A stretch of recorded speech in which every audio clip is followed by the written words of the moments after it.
కరేపాకు తినని వాళ్ళకి ఇలా ఒకసారి కరేపాకు కారం పొడి చేసి పెట్టండి, ఇంకెప్పుడు వద్దనరు. దీనికోసం చక్కగా ఒక 2 కట్టల కరేపాకుని ఇలాగా శుభ్రంగా వాష్ చేసుకొని ఒలిచేసి ఒక క్లాత్ మీద ఇలాగ తుడుచుకుంటూ ఆరబెట్టుకోవాలండి. ఇప్పుడు స్టవ్ మీద ప్యాన్ పెట్టుకొని ఒక 2 స్పూన్లు ఆయిల్ వేసుకొని ఒక 10 నుంచి 15 వరకు ఎండుమిరపకాయలని ఇలాగ విరిచి వేయించుకోవాలి లో ఫ్లేమ్లో.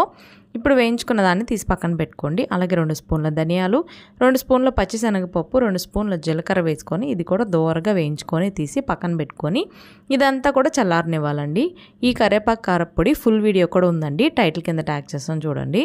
ఇప్పుడు తీసి పెట్టుకున్న ఈ కరేపాకును కూడా చక్కగా కొంచెం క్రిస్పీగా అయ్యే వరకు వేయించుకొని ఇదంతా చల్లారిన తర్వాత ముందుగా వేయించుకున్న దినుసులన్నీ వేసుకొని మిక్సీ జార్లో కొంచెం చింతపండు, ఉప్పు వేసుకొని ఇలా గ్రైండ్ చేసుకున్న తర్వాత కరివేపాకు కూడా వేసుకొని ఒకసారి పల్స్ మోడ్లో కొంచెం వెల్లుల్లిపాయలు వేసుకొని గ్రైండ్ చేసుకుంటే సూపర్ టేస్టీ కరివేపాకు కారం పొడి రెడీ అయిందండి. నచ్చితే సబ్స్క్రైబ్ చేసుకోండి.